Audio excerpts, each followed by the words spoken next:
Assalamualaikum warahmatullahi wabarakatuh.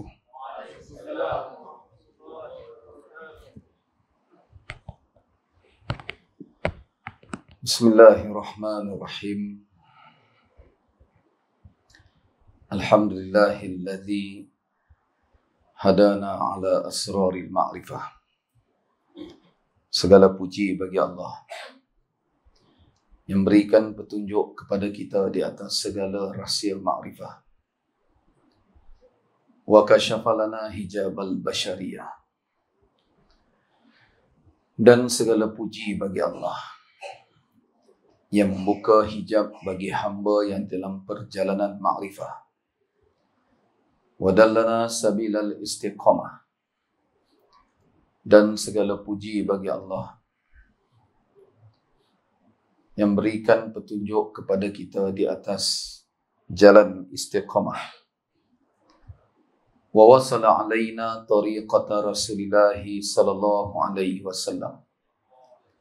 Dan segala puji bagi Allah yang menghubungkan kita kepada tariqah Rasulullah sallallahu alaihi wasallam. Nahmaduhu wa nasta'inuhu wa nastaghfiruh. Kita memuji Allah. Kita memohon pertolongan kepada Allah.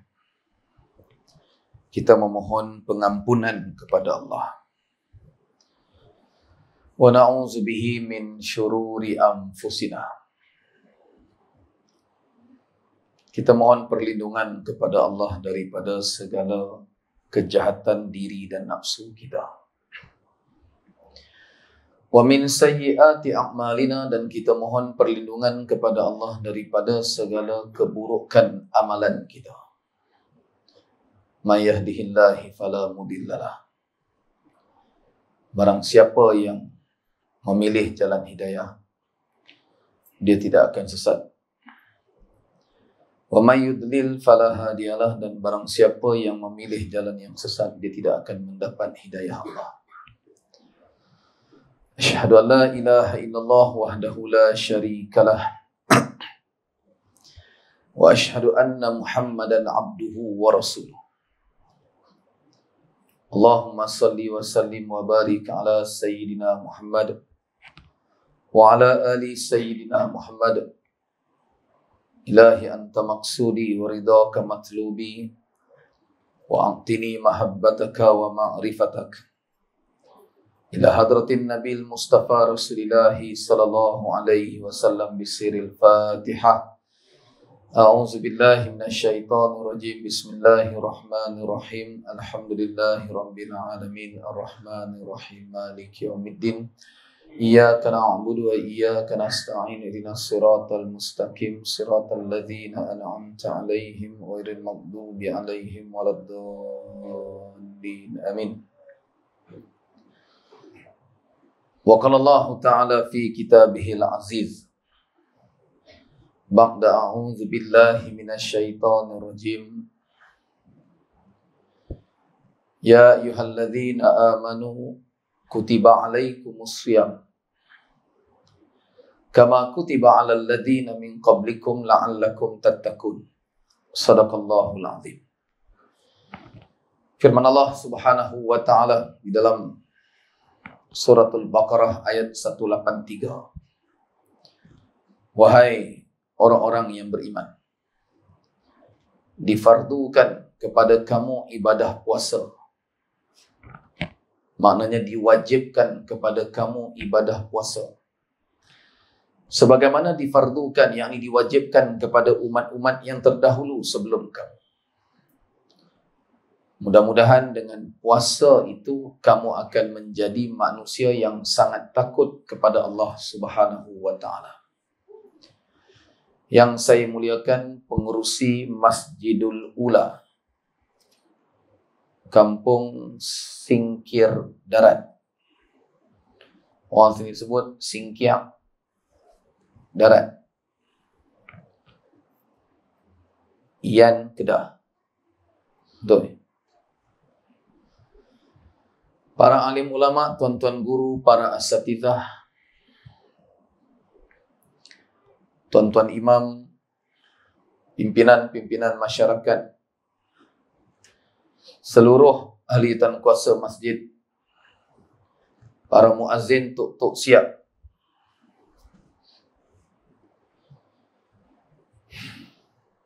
muslimin, muslimat, ibu-ibu, ayah-ayah yang mulia lagi dicintai Allah dan Rasul serta disayangi oleh seluruh penduduk langit dan bumi. Amin. Allahumma salli wa sallim wa barik ala Sayyidina Muhammad. Bila di hujung-hujung Sya'ban ni,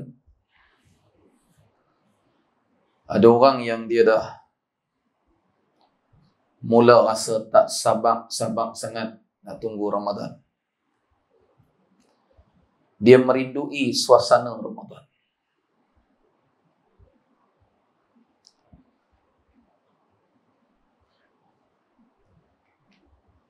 Tadi ketika kami ziarah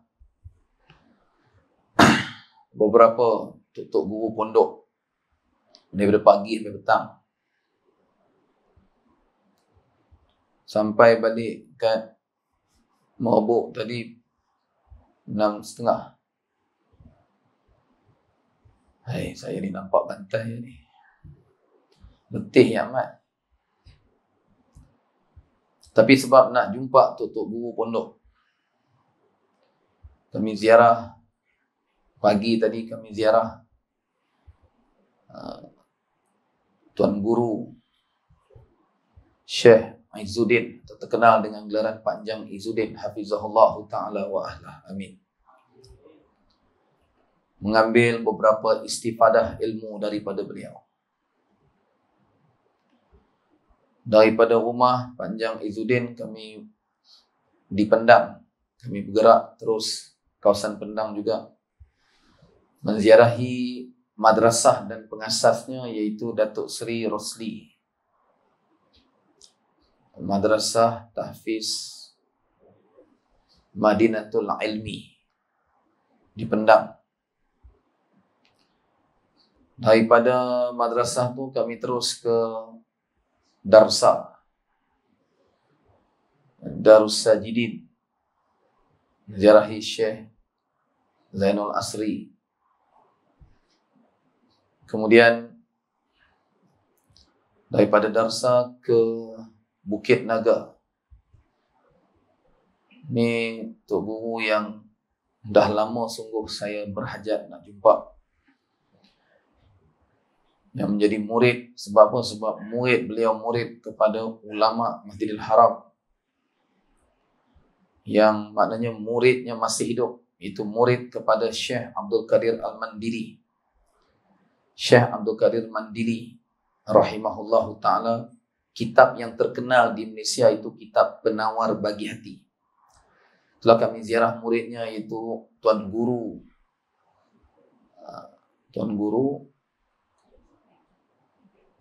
Hajilah Bukit Naga. Bukit Lada. Hafizahullah ta'ala wa ahlahum. Amin. Minta ijazah kitab tersebut daripada beliau, kitab Penawar Bagi Hati. Allahumma salli wa sallim wa barik ala Sayyidina Muhammad. Antara istifadah ilmu yang saya dapat hari ini, bagaimana Syekh Zainul Asri menceritakan tentang beliau ziarah ulama di Patoni baru-baru ni. Apabila beliau menjemput salah seorang ulama Patoni untuk datang berkuliah bulan Ramadan, tazkirah Ramadan, dan berpuasa bersama di Darsa, maka baba tersebut menjawab, bulan Ramadan memang kami tak keluar daripada pondok kami. Kata ulama Fatani, kata tuan guru tersebut, dia kata bulan Ramadan inilah sebulan Ramadan kami memenuhi dengan ibadah, dengan munajat. Untuk apa? Untuk kami himpunkan segala ganjaran Allah, Sebulan itu untuk kami himpunkan ganjaran Allah, yang ganjaran itu sampai ke akhir tahun.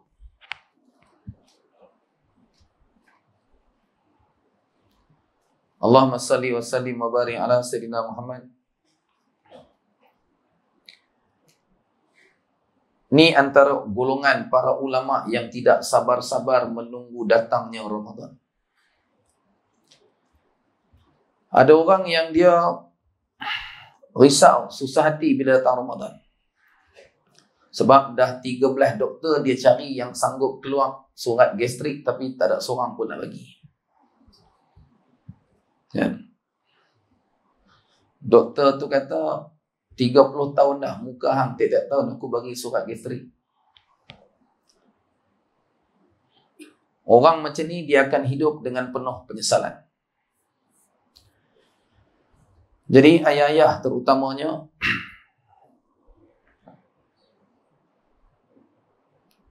kalau tak nak penyesalan itu berterusan, depan saya ni kosong. Sama ada saya letak mikrofon atau ayah-ayah semua mendatang masuk ke dalam sini. Depan saya ni kosong. Guru bercakap macam bercakap sorang-sorang, macam bercakap dengan tunggui kayu, tidak sepatutnya berlaku. Semua sekali ayah-ayah di luar, semua masuk ke dalam. Jangan main-main. Saya ceramah di Johor, masjid yang lebih besar daripada masjid ni, saya letak mikrofon, saya keluar, saya start kereta, saya balik. Semalam masjid Bushra Merbuk pun serupa, saya suruh masuk. Ni kosong ni. Meh ke sini. Meh ya masuk. Yang di luar tu masuk ke dalam. Masuk dalam semua. Kita suruh anak cucu kita hormat cikgu sekolah. Kita yang bapak-bapak ni tak hormat langsung guru dekat surau masjid. Tradisi duduk melengkong kat dinding ni, ustaz-ustaz macam bercakap seorang-seorang berpuluh tahun. Berpuluh tahun. Panggil siapa? Sofian duduk dia. Panggil siapa? Berpuluh tahun.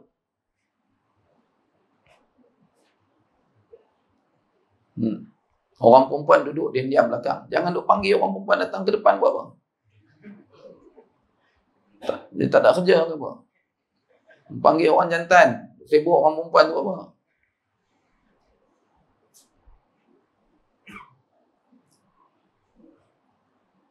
Duduk dekat luar. Sebab tu saya sebut dekat Masjid Bushra semalam. Saya sebut dengan masjid-masjid yang sebelum ni. Allah balakan kita hari ni, anak cucu kita tak hormat cikgu dekat sekolah sebab bapak-bapak mereka, tok-tok mereka tak hormat ustaz-ustaz di masjid dan surau.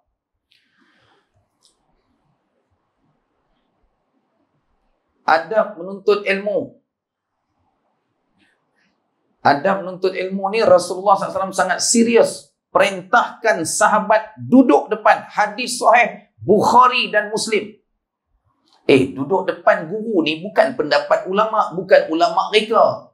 Yang saya panggil itu yang Nabi SAW perintahkan sahabat duduk depan dia dalam hadis sahih Bukhari dan Muslim. Duduk ruang luar tu nak tengok muka saya dekat TV tu, kalau dalam ni penuh sampai tak muat, tak apa, ni kosong depan ustaz.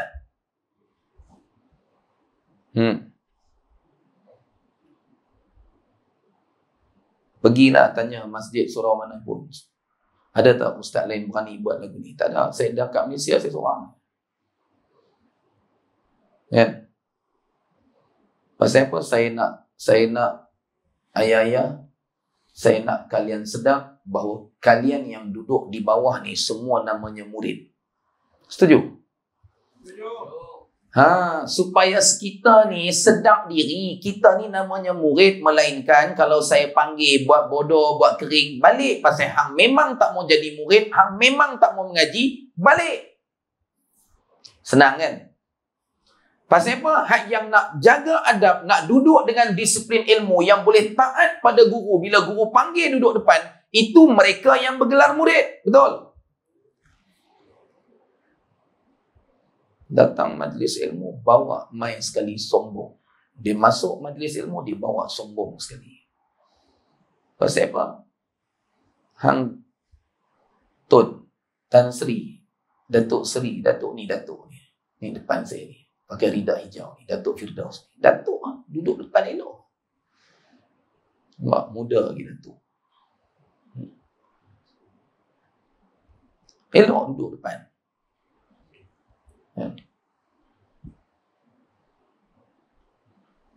Kita dah jadi budaya, jadi tradisi. Mari duduk luar, duduk belakang-belakang, duduk dekat beranda. Main nak menuntut ilmu, main nak mengaji. Kuliah maghrib, ustaz hari-hari bercakap kosong depan. Ustaz tu macam bercakap sorang-sorang, macam bercakap dengan tunggui kayu kita buat. Ustaz depan ni langsung tidak ada maruah. Betul? Macam tak ada maruah langsung-langsung ustaz yang duduk depan ni.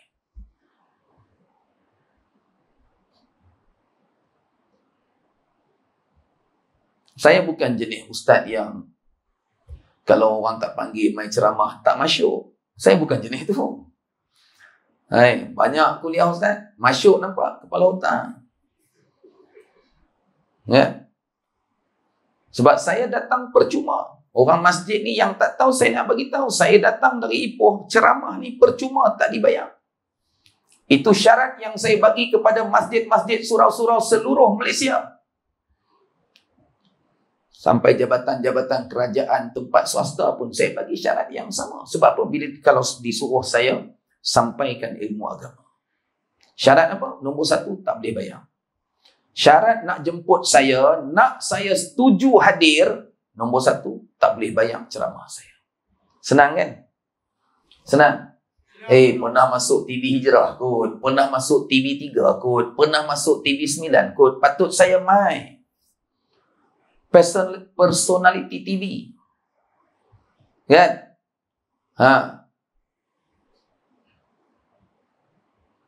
Tapi kalau nak tukar niat malam ni nak suruh bayar 10,000 boleh. Mana pengurusi masih mana? Pengurusi kata mampu yang malam ni. Itu dia cakap syarat lain kan.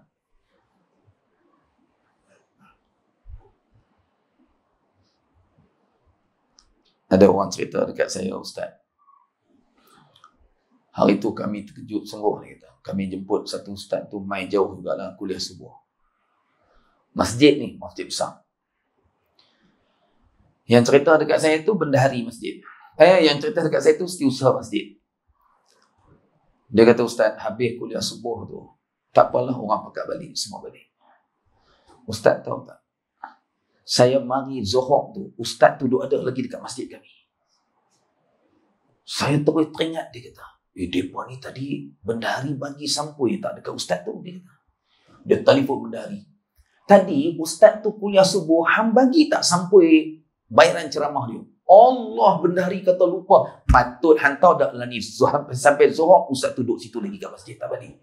Tu dia dari subuh sampai Zohor.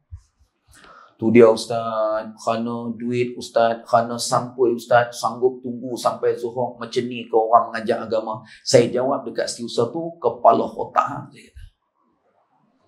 Pasal apa? Hang tahu tak kesusahan ustaz tu? Entah-entah hari tu dia datang, duit minyak kuliah subuh ada, nak balik tak cukup duit minyak. Hang tahu ke masa dia susah? Betul? Bukan cerita. Saya dulu, saya tak ambil duit ni dah 23 tahun. Saya ceramah dah 30 tahun. Saya ceramah dah 30 tahun. Tapi saya mula tak ambil bayaran ceramah dah 23 tahun. Jadi sebelum 23 tahun tu, saya masih ambil bayaran. Dan saya pernah dengar. Saya duduk seksyen 27 Shah Alam jadi imam Masjid Munawarah, pusat bandar Haikom Shah Alam. Tahun 2000. Dapat jemputan ceramah di Puchong. Shah Alam ke Puchong jauh. Lintas 2 tol. Minyak betul-betul dah tinggal nak dekat huruf I tu. Saya kata sampai Puchong, sampai. Cek. Du dalam poket tak ada duit. Cek dekat laci kereta tu. Kod dekat dashboard tu ada duit pun tak ada. Pergi ceramah. Habis-habis ceramah, siapa pun tak ada salam suar sampui. Bayangkan, wallahi demi Allah, ini berlaku pada saya. Jadi bila masa tu, bila jadi lagu tu, saya jalan juga kereta ni. Nak pergi tanya, nak kata ni, takkan tak ada apa ke, belum. Takkan nak pergi tanya. Kan? Sampai dekat, dia ada 2 tol. Sebelum tol pertama tu, dah nampak tol. Saya berhenti tepi dulu. Pasang hazard, signal 2 ketui tu. Kecemasan tu. Berhenti kat tepi. Masa tu saya pakai Proton Saga Mega Buff, hak warna merun tu, auto sedan. Berhenti tepi. Saya kata kan, aku nak bayang nak lalu macam mana dengan minyak pun tak cukup ni, saya kata. Saya menung malam tu, menung dekat tepi highway tu, kat sebelum tu. Hampa tengok nasib ustaz-ustaz yang hampa bayar murah. Ustaz tempatan mai ceramah dekat sini kuliah maghrib, berapa bayar? 150. Koman sepana 150. Semalam Ustaz Fidos kena malam 150 orang semua. Teruk betul orang mabuk ni, perangai. Kutipan Jumaat seminggu apa? 1,000. Bukan kuliah tiap malam kan? Tiap malam. Alah, 4,000 dapat tu tak kira lagi had. Sagi orang tu tolong bayar duit api, betul tak? Sagi ada orang tolong bayar duit, betul tak? Tak bohong lah, saya tahu. 100 Lepas tu komplain. Kenapa ustaz ni lihat betul nak main kuliah maghrib masjid kita? Apa bayar 100,5? Betul tak? Bola 200,5 ke 300, 2025 aku palu. 2025 dah ni. Masya Allah ke insya Allah.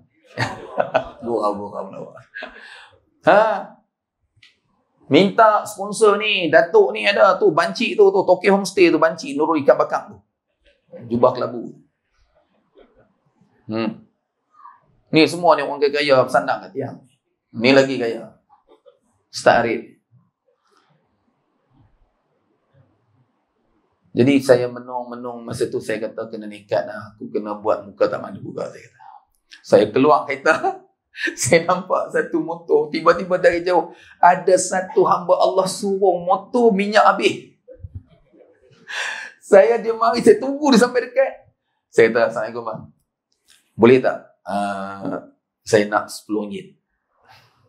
Saya kata, saya nak lepaskan tu, nanti depan tu kalau buat saya nak isi minyak RM5 dia saya isi. Lepas tu saya bagi tu, saya nak buat duit tu. Dia tengok saya atas bawah kan.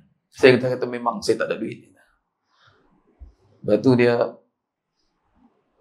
boleh lah. Lepas tu saya kata okey, ni ambil nombor telefon saya, ni IC saya, kalau nak ambil gambar. Tak payah dia kata kan, ambil je lah, dia kata. Dah lah, aku kena tolak motor. Orang minta duit lah. Kita nak tolong dia angkat motor, buah dalam bonet kereta pun tak muat. Dia bagi. Gagah lah. Bayar tol, masa tu bayar cash kan. Bayar tol.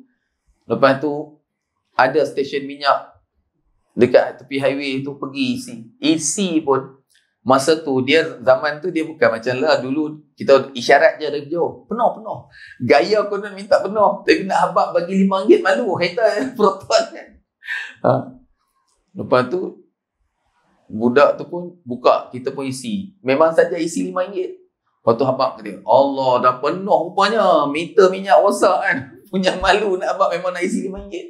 Janji nak lepas sampai Shah Alam. Tapi RM5 masa tu bukan macam sekarang.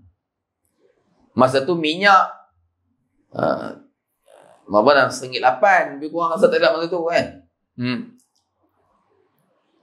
Jadi ustaz balik cerita yang ustaz yang dipersembang cerita pasal daripada subuh sampai zuhur tu. Kita tak tahu masalah dia. Bukannya kerana sampo itu dia sanggup tak balik. Kalaulah memang kereta dia tak ada minyak, macam mana berlaku pada saya, agak-agak kita. Lepas tu dia pun kata, Ustaz tak, benda hari pun kolam kabut, lagi 10 minit nak azan. Bagi-bagi sampai dia terus balik. Dia bukan tunggu semayang zuhur. Tapi hang bayanglah kawan tu duduk berapa lama duduk kat situ. Agaknya memang tak ada duit nak balik. Saya mengajar kitab Hidayatus Salikin. Masa tu saya duduk Kemunting, Taiping, berulang kuliah bulanan di Hulu Beranang. Naik bas ekspres. Stesen bas ekspres Kemunting tu. Berulang tiap-tiap bulan naik bas. Kereta, transport pun tak ada. Sampai-sampai. Ini Ustaz, nak kira macam mana? Boleh aku main naik bas sekali bertanya nak kira lagu mana? Kan? Berulang, bayangkan Taiping, Kemunting Taiping ke Hulu Beranang, sempadan Selangor Negeri Sembilan. Naik bas sampai dekat Pudu Raya, pergi ambil pula komuter. Ambil teksi pergi dekat komuter dulu, pergi dekat komuter, berhenti sampai dekat komuter mana last sekali. Baru depa orang Hulu Beranang tu main ambil, tunggu dengan kereta. Tiap-tiap bulan mengajar kita Hidayatus Salikin. Tu pun dah tanya surau kampung hak jenis papan tu saya mengajar. Surau kampung. Jenis kita naik je. Badan sengit je dia. Surau tu belah ni sikit. Kan. Orang macam nak runtuh surau. Sanggup pi sebulan sekali. Memang surau tu memang tak ada duit nak bayar. Orang tahu ke kesusahan ustaz-ustaz? Tak tahu. Tu yang saya habaq semalam tu, yang dia tahu ambil perkataan ikhlas, ambil perkataan jihad, pergi bubuh atas kepala ustaz-ustaz. 100.5 ustaz, ikhlas, jihad. Pengurusi kata kena lagi. Betul? Memang mana-mana pun dia pergi ambil perkataan ikhlas, dia ambil perkataan jihad, dia ambil perkataan zuhud, dia ambil perkataan warak, pergi bubuh atas kepala ustaz-ustaz. Betul tak?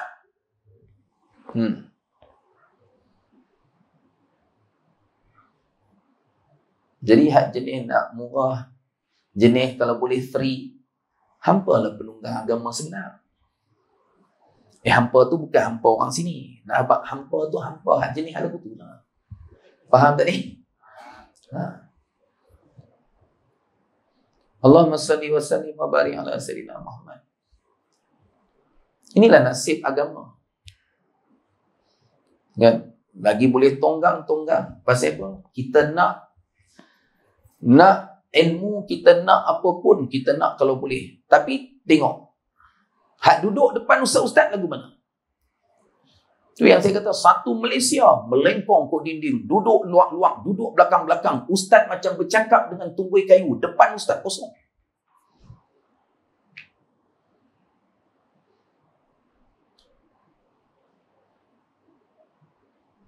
Saya tanya orang masjid ni macam mana?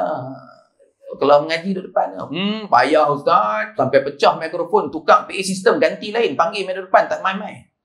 Tu dia, abang muhuk minta tu kan. Lepas geram. Tak, betul ni fungsi. Selalu panggil tak main. Tak, selalu panggil main duduk depan, dia buat tak tahu. Malam ni A kan. A+.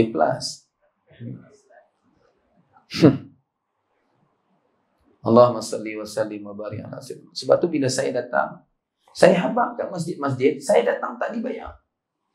Saya peduli apa tuan-tuan suka tak suka. Saya sedang bercakap tentang adab menuntut ilmu. Betul? Saya sedang bercakap tentang disiplin menuntut ilmu. Saya sedang sedapkan orang yang duduk di depan saya bahawa kalian adalah murid. Betul? Jangan bawa sombong dalam majlis ilmu. Pasal apa? Ni esok ni, yang depan saya ni, ayah-ayah, ibu-ibu termasuk saya, kita semua akan berak kencing atas katil. Kita akan tekangkang atas katil. Kita akan berak kencing atas katil. Bila dah stroke sebelah badan, bila dah sakit tak boleh nak bergerak, masa tu kita tengok macam mana penghormatan anak-anak bagi dekat kita, cucu-cucu bagi dekat kita. Dengan asbab zaman kita sehat, kita duduk majlis ilmu, guru-guru langsung kita tak hormat. Jangan main-main. Saya bukan dengar cerita orang. I saw with my own eyes. Saya tengok sendiri.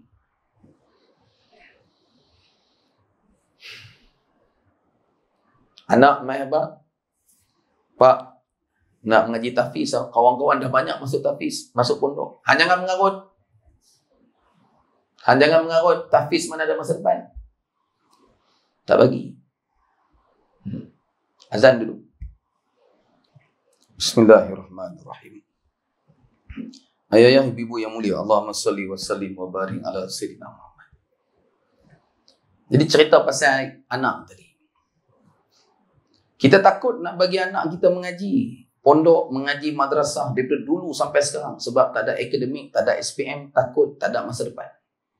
Ni yang kami daripada dulu lagi kenal. Saya di antara mangsa mulut netizen di zaman tu. Ni esok ni mengaji madrasah, esok nak kerja apa? Ada masa depan kan? Nak makan apa?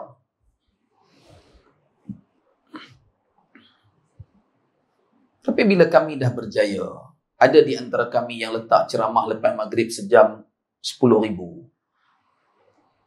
Hampa marah, hampa kata penunggang agama. Dulu hampa kata kami tak ada masa depan. Dengar betul-betul kan? Dulu hampa kata kami tak ada masa depan mengaji agama. Bila kami dah berjaya, masyarakat perlukan kami. Ada di antara kami letak 10,000. Hampa kata penunggang agama. Hampa dulu hampa kata kami tak ada masa depan. Saya ulang kali ke-50 ni. Dulu kata kami tak ada masa depan. Bila kami dah ada ilmu, kami nak menyampaikan, kami letak, ada di antara letak 10,000 sejam kuliah maghrib. Hampa kata kami penunggang agama. Tak, hampa nak apa dengan kami sebenarnya? Dulu hampa kata kami tak ada masa depan. Betul tak ni? Lah ni kami nak buktikan kami ada masa depan. Nak ceramah, nak ilmu kami, main 10,000 malam ni. Boleh 10,000. Boleh pandai-pandai macam dia wakil masjid lah dah. Bayanglah. Nah, hampa nak apa? Dah lah dulu kata tak ada masa depan. Dah ni hampa nak suruh kami jadi tok wali. Main ceramah dekat Singkak Darat, dari Ipoh naik basikal. Kan? Seminggu baru sampai. Lepas tu, Masya Allah, inilah wali Allah sebenar. Bungkuk kan?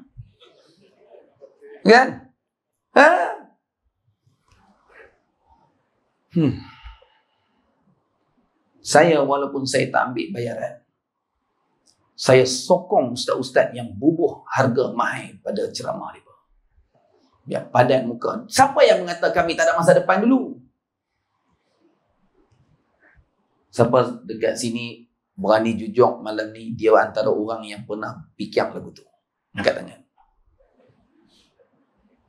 1, 2, 13, 67.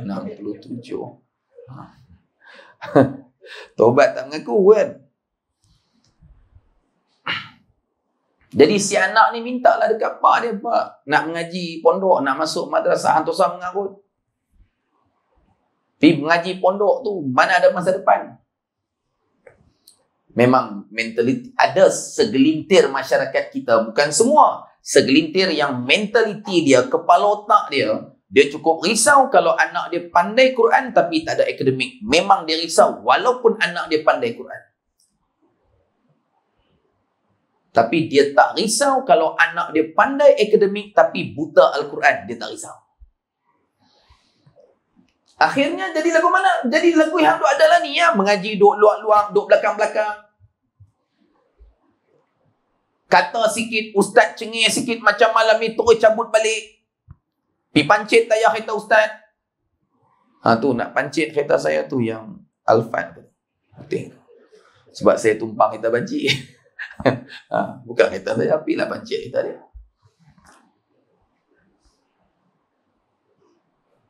Pasal apa? Pasal niat dulu ni.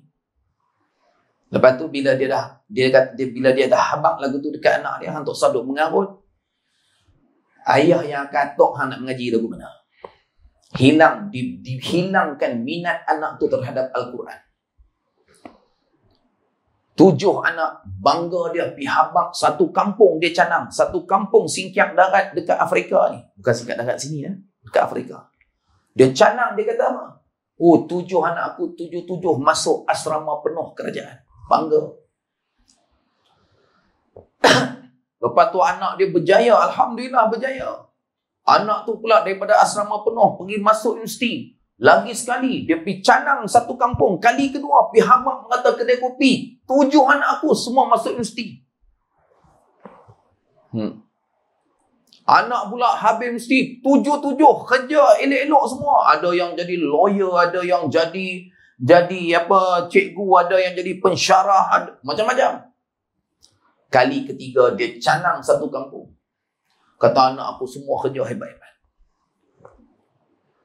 Ni nak cerita hamba Allah ni dalam keadaan dia langsung tak peduli ilmu agama untuk anak-anak.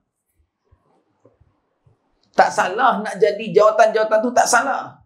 Ramai aja engineer yang hafiz Al-Quran, ramai aja doktor yang hafiz Al-Quran, ramai aja arkitek yang hafiz Al-Quran, ramai aja orang yang kerja offshore di tengah laut cari gali minyak yang hafiz Al-Quran. Betul?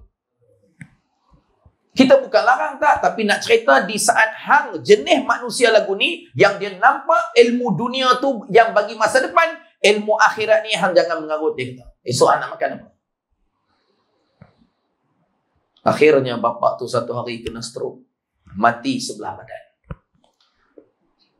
Terlentang atas kaki, anak-anak 7 orang yang hebat dia canang 3 kali canang satu kampung tu pun terlentang duk tengok stroke.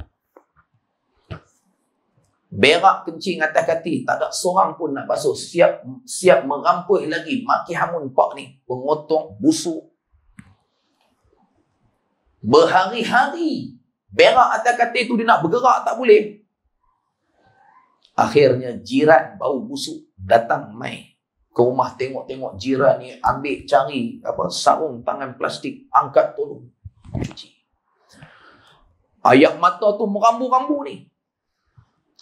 Mungkin ketika ayak mata dia merambut, baru dia terfikir, oh dulu aku kata dekat anak aku, hang nak pergi mengaji tahfiz, mengaji pondok, esok hang nak kerja apa? Baru aku perasan rupa-rupanya agama ini bukan untuk kerja. Agama bukan untuk kerja. Kita bagi didikan agama kepada anak-anak cucu kita bukan pasal untuk kerja. Agama ini untuk mereka meringankan beban aku ketika aku berhadapan dengan sakaratul maut. Mereka nak ringankan beban aku ketika aku tidak mendapat syafaat di akhirat nanti. Doa waladin solehin yad'ulah, doa anak yang soleh, anak yang solehah. Dia tak nampak tu. Dia nampak agama ni esok nak kerja apa. Tak, agama memang bukan untuk kerja. Betul? Kita yang duk nampak agama ni macam profession lain untuk kerja, akhirnya apa yang berlaku? Apa yang berlaku? Kita tak peduli pasal apa. Bagi kita, oh yang mengajar agama ni profession dia, kerja dia, bab agama. Tak. Bila kita fikir lagu tu, kita tak peduli soal agama, dah tua baru nak sedang main masjid, apa jadi? Ni yang duduk belakang-belakang, duduk luar masa kuliah tu. Orang panggil merajuk, balik. Duduk dekat beranda, duduk isap okok, ustaz duduk kuliah dalam ni, punya aku aja. Betul tak ni? Betul. Oh, tu dia.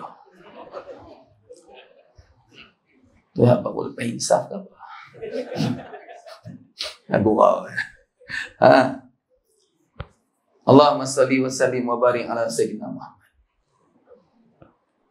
Sebab tu kita nak ihya Ramadan, tajuk yang diberi pada saya pada malam ni. Kita nak faham perintah Allah. Tengok anak bulan 28 Februari ni bersamaan 29 Syakban. 28 Februari maknanya sama dengan 29 Syakban tu tarikh tengok anak bulan. Tengok anak bulan tu bukan keputusan ulama, itu perintah Allah. Al-Baqarah 185. Al-Baqarah 185 Allah kata, faman syahida minkum falyasum. Barang faman syahida minkum syahra falyasum. Barang siapa yang melihat anak bulan hendaklah dia berpuasa. Itu perintah Allah. Al-Baqarah 185. Maknanya kalau anak bulan nampak pada 28 Februari, 1 Mac puasa, betul? Maknanya kalau Jumaat ni nampak anak bulan, maknanya Jumaat malam Sabtu tu tarawih pertama kita. Kalau tak nampak anak bulan, maknanya 1 Mac jadi 30 Syaban. Maknanya 1 Ramadan jatuh 2 Mac. Jangan confident sangat 2 Mac ni confirm puasa. Sebab tengok anak bulan tu perintah Allah. Bila jahil, tak reti, orang cerita tak mau dengar, mengaji duk luang, mengaji duk melengkong kat dinding. Ustaz bercakap, dia pun bersembang. Habis ustaz mengajak, bergantang-gantang, dia pergi umpat ustaz dekat kedai kopi pula. Betul tak ni? Dia ulas dekat kedai kopi apa ustaz tu cerita. Nyampah aku tengok ustaz tu kan. Dia ingat dia seorang pandai. Cuba hang fikir. Ada otak ke? Dia cerita tu kita semua tak pernah dengar. Memanglah hang tak pernah dengar pasal hang tak mengaji. Bodoh semua. Lepas tu dia pergi ulas kat kedai kopi, kata, ya dia mengajar ni mana ambil jauh. Kita tak pernah dengar pun semua hidup. Ni belum nampak tak lagi. Ya. Pasal tu jadi lagu tu pasal apa? Sebab jahil. Dahlah jahil. Ingat tak peristiwa yang tiba-tiba umum raya besoknya tu, yang mereka duk jangka lusa raya. Mengamuk dekat media sosial, bermaki-maki, mencarut pun ada. Pasal apa? Raya mencarut lah lagi. Lusa lah masjid ni. Dah jahil tak nak mengaji. Pergi raya rendah. Pasal apa pula tiba-tiba esok raya orang tak ada buat persiapan. Ni catering kita dah order. Aku lagi. Faham tak Allah sebut barang siap Al-Baqarah 185 itu tengok anak bulan tu perintah Allah. Bukan beriman dengan kalender. Faham tak ni? Jangan duk pekat sangatlah, bagi cayang sikit. Apa dia ustaz? Bodoh tu. Jangan bagi pekat sangat, bagi cayang sikit. Orang suruh mengaji, dalam muka tak handsome. Jahil pula tu. Dah lah tak laku. Tak, bukan kata gambar, tak kahwin ni. Tak laku-laku sampai sudah. Lepas tu dia panggil Muslimat Media depan buat apa? Dah single, buatlah cara single. Kan? Promosi namanya. Tak kahwin lagi. Tak kahwin lagi dan lagi. Allahumma salli wa sallim wa barik ala sayyidina Muhammad. Minta maaf ayah ibu yang mulia. Akhirnya apa yang berlaku pada kita macam kes tadi. Kan? Ayak mata berlenang tu bila jiran tolong angkat pergi basuh tai dia. Baru dia sedar. Rupanya kalau dulu aku kata dekat anak aku, hampa pergi masuk pondok, masuk madrasah, tak ada akademik tu esok hampa nak kerja apa, baru aku perasan agama ni bukan untuk kerja. Menyesal tak sudah. Allahumma salli wa sallim wa barik ala sayyidina Muhammad. Satu tadi bermula dengan perintah Allah tengok anak bulan. Takkan merajuk. Tak.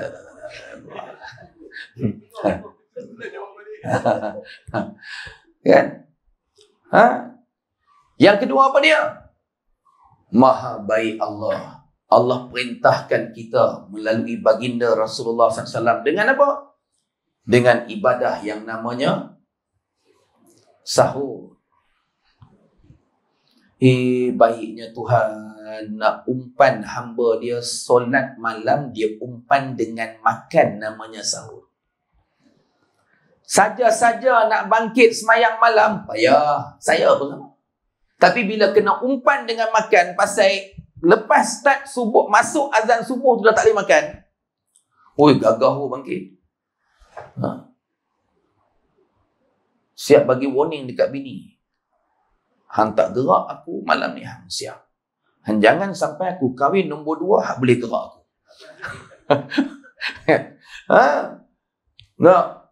Pasal tak makan saja sanggup mengamuk. Maha baik Allah. Allah umpan kita dengan makan yang ibadah itu namanya sahur. Pasal apa?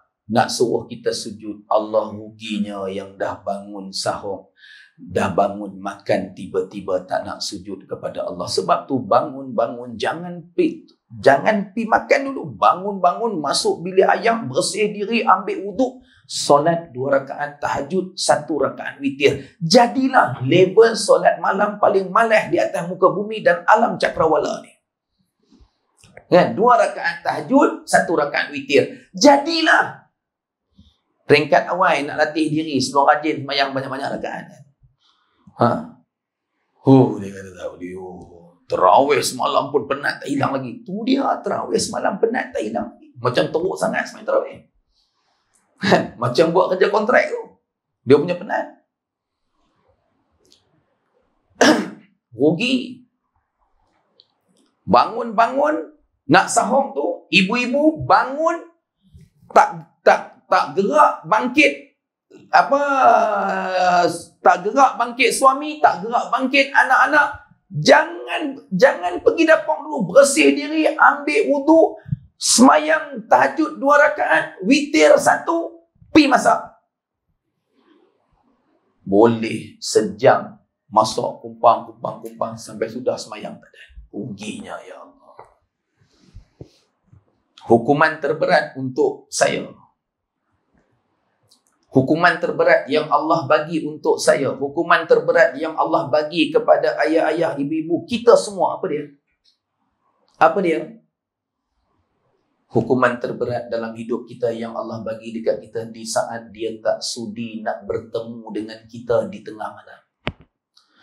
Lalu dia sibukkan kita dengan masak pumpang-pumpang. Walhal tiap-tiap malam bangun tu, time tahajud tu, tak boleh buat 2 rakaat dengan 1 witir tadi. Ya Allah, rupa-rupanya Allah memang tak nak jumpa dengan kita.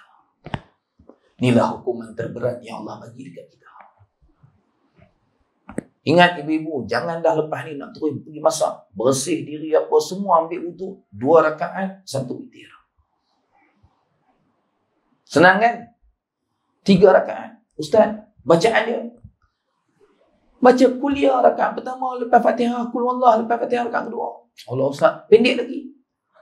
Hang baca Fatihah saja, hang rukuk tu. Pendek lagi. Aku boleh nampak sekali kan. Tu lagi pendek. Allahu Akbar. Bismillahirrahmanirrahim. Bismillahirrahmanirrahim. Waladhalin. Amin. Allahu Akbar. Fatihah pun tak apa-apa. Rukuk. Malah dah. Subhan rabbiyal a'la bihamdi. Ustaz, ada yang pendek lagi? Ada. Subhanallah sekali je. Subhanallah. Pendek lagi, hang lena terus dalam tu pun tak apa. Kan? Sami Allahu liman hamidah. Allahu Akbar. Subhanallah. Ni level paling malas ni, tak apalah. Janji buat. Allahu Akbar. Rabbi firli pun malas nak mampu. Subhanallah sekali je. Allahu Akbar. Subhanallah pun berat Ustaz. Tak apa, diam saja sekadar subhanallah. Sah semayang. Tahap malas nak mampu. Diam. Allahu Akbar. Allah diri balik. Baca Fatihah. Rukuk Allahu Akbar. Allahu Akbar pun malas Ustaz. Sebab sebut Allahu Akbar berpindah rukun tu pun sunat. Diam. Takbiratul ihram tu wajib lah pertama tu. Takbir yang lain semuanya sunat. Pertama takbiratul Allahu Akbar. Punya tahap malas nak mampu kila papi. Janji buat dia. Yang penting sah. Susah sangat kan? 2, 1. Boleh? Nekat malam ni. Kalau tidak, memang sungguhlah Allah memang tak nak jumpa dengan aku. Sebab apa? Itu Mi'raj. Kalau Mi'raj Rasulullah SAW perisuai Samara baru lepas hari itu bulan Rajab. Betul ya? Kalau Mi'raj Rasulullah SAW bertemu dengan Allah Sidratul Muntaha, Mi'raj kita umatnya dengan Allah, apa dia? Mi'raj kita dengan Allah, apa dia? Salat. Wajjahtu wajhiya lilladzi fataras samawati wal ard. Aku hadapkan wajah aku kepada Tuhan yang mencipta langit dan bumi. Solat kita tu Mi'raj kita dengan Allah. Lepas tu kita mula puasa. Nekat ni bulan Ramadan ni nak buat yang terbaik apa dia? Azan subuh, lelaki semua ke masjid atau surau. Perempuan semayang rumah. Ibu-ibu, dengar ni. Dayang.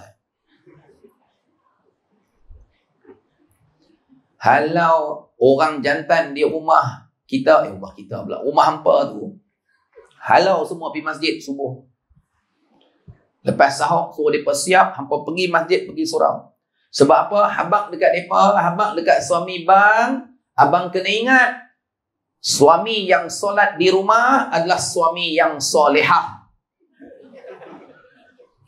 Faham tak?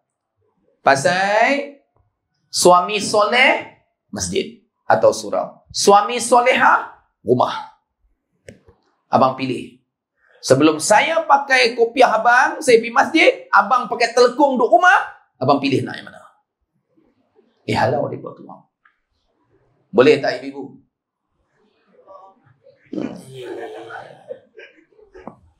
Nak buat macam mana? Tak berani. Ya.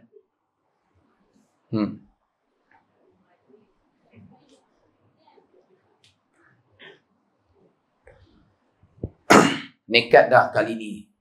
Kami tak mau tinggal dah solat sunat sebelum subuh, sebab manusia yang paling kaya di atas muka bumi ni manusia yang tak tinggal solat sunat sebelum subuh. Sebab apa? Allah, Nabi SAW bersabda, barang siapa yang solat sunat 2 rakaat sebelum solat subuh, mana solat qobliyah itu, maka baginya seluruh ganjaran kebaikan yang berada di bumi. Ni manusia paling kaya. Sahabat-sahabat Nabi SAW dalam kitab Sahih Al-Bukhari, bayangkan sahabat-sahabat ni, Bilal dah komat. Bukan Bilal singkat darat, Bilal bin Rabah. Sayyidina Bilal sungguh tu. Dah komat dah. Allahu Akbar, Allahu Akbar. Asyhadu an la ilaha illallah. Mana yang tak sempat solat sunat sebelum subuh, solat sunat qobliyah tu, kalau kabut solat. Punya nak. Pasal apa? Ni Nabi SAW kata, barang siapa solat sunat 2 rakaat sebelum subuh ni, baginya ganjaran pahala seluruh kebaikan yang berada di bumi ni.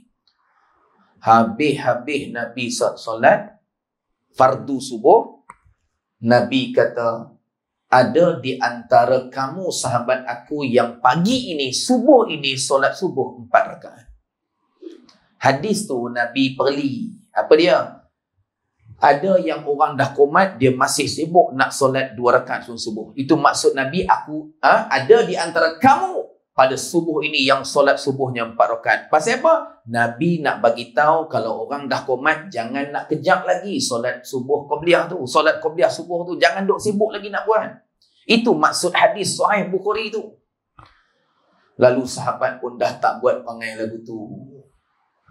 Kan? Dia macam, sebab tu dalam hadis Sahih Bukhari juga, Nabi SAW melarang orang berlari dari luar untuk dapatkan saf, nak dapat takbir dengan imam.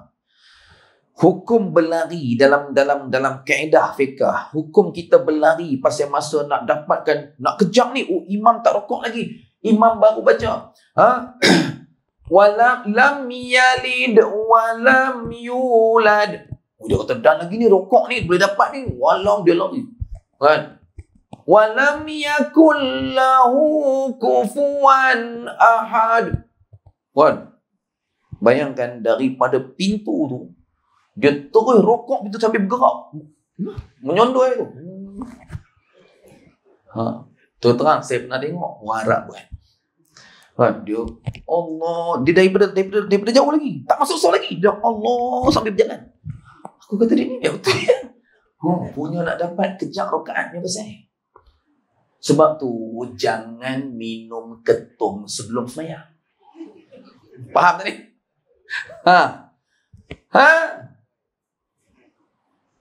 Jadi yang nak kejar qobliyah tadi, Nabi kata, aku tengok ada di antara kamu yang semayang subuh pagi ni 4 rakaat. Maksud Nabi SAW, ada di antara kamu yang punya nak kejar qobliyah. Walaupun Bilal dah qomat, dia masih sibuk nak solat qobliyah lagi. Lepas tu sahabat pun tak buat. Bila dah qomat, sahabat masuk soft terus. Tak ada kalang kabut dah. Tetapi apa yang sahabat buat? Tiba-tibalah hadis Sahih Bukhari juga. Hadis Sahih Bukhari juga. Kisah sahabat ni, lepas semayang fardu subuh, dia semayang 2 rakaat. Kan Nabi SAW melarang, jangan semayang, tidak ada solat sunat selepas subuh dan asar. Bila habis dia solat, Nabi SAW tanya dekat dia, kenapa kamu solat selepas solat subuh? Dia kata, ya Rasulullah SAW, aku tak sempat nak solat qobliyah subuh, maka aku gantikan selepas solat subuh. Lalu dalam hadis Sahih Bukhari kata, Nabi SAW diam. Diam itu bermakna Nabi redha. Jadi kalau kita tak sempat nak kejar ganjaran pahala yang memenuhi seluruh muka bumi ini, ganjaran kebaikan dia tadi, oleh sebab tadi tak sempat, orang dah kumat sampai masjid, sampai surau, maka lepas sembahyang subuh nanti, masih ada waktu subuh kan? Kita boleh solat sunat qobliyah subuh bukan dengan niat qada. Sebab waktu subuh masih ada. Bahkan dalam hadis Sahih Bukhari juga, hadis Sahih Bukhari, kata Sayyidatina Aisyah radhiyallahu anha, aku melihat Nabi SAW solat 2 rakaat lepas asar. Bila baca hadis yang lain, rupanya yang hadis Nabi solat 2 rakaat lepas asar tu, Nabi SAW solat qada ba'diyah zuhur lepas asar. Saya ulang. Nabi SAW qada ba'diyah zuhur. Ba'diyah zuhur, sunat lepas zuhur tu Nabi tak ada buat. Lalu Nabi qada selepas asar.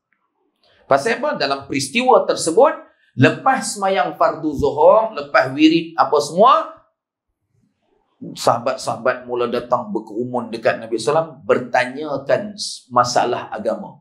Tanya, orang ni tanya, masalah hukum orang tanya, sampai masuk asar, Nabi SAW tak sempat solat ba'diyah zuhur.